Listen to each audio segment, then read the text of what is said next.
আসসালামু আলাইকুম। আমি লুবনা। সবাই কেমন আছেন? আলহামদুলিল্লাহ আমিও ভালো আছি। আজ আমি আপনাদের জন্য ময়দা সেমাই রান্না করার খুব ঝটপট সহজ রেসিপি দেখাবো। প্রথমে আমি পানিতে ময়দা সেমাইগুলো 2-3 মিনিট হাফ সিদ্ধ করে নিচ্ছি। দেন আমি ছেঁকে নিচ্ছি পানিগুলো। এরপরে আমি ঘন জাল করা দুধের মধ্যে 2টা তেজপাতা, 2টা লং, এলাচ এবং দারচিনি দিয়ে মিক্স করে দিচ্ছি।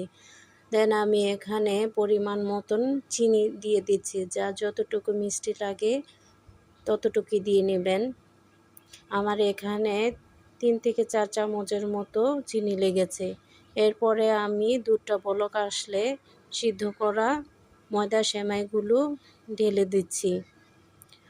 ময়দা সেমাইগুলো দেওয়ার পরে 4-5টা বলক দিতে হয়, না হলে সেমাইটা জমাট বেঁধে যায়। এই সেমাইটা খুবই মজা, আমার পরিবারের সবাই পছন্দ করে।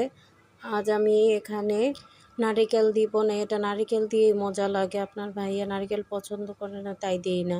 এরপরে আমি 1 চামচ ঘি দিয়েছি। দুধটা যখন বলক এসেছে তখন আমি কিছু বাদাম কুচি দিয়ে দিয়েছি, চীনাবাদাম। এরপরে আমি গুঁড়ো দুধ গুলে রাখা নামানোর আগে দিয়ে দিলাম। নামানোর আগে দিলে ঘ্রাণটা ভালো থাকে। এরপরে 2-1 মিনিট জাল করে এই তো তৈরি হয়ে গেল আমার সুস্বাদু ময়দার সেমাই। এই সেমাইটা একটু হালকা ঘন হলেই নামিয়ে ফেলতে হয়, বেশি জাল করলে এটা দলা দলা হয়ে যায়, মজা লাগে না। আপনারা সবাই ট্রাই করবেন। এর পরের ব্লগে দেখাবো এটা কিভাবে বানানো হয় ময়দা সেমাইটা। আসসালামু আলাইকুম, সবাই ভালো থাকবেন।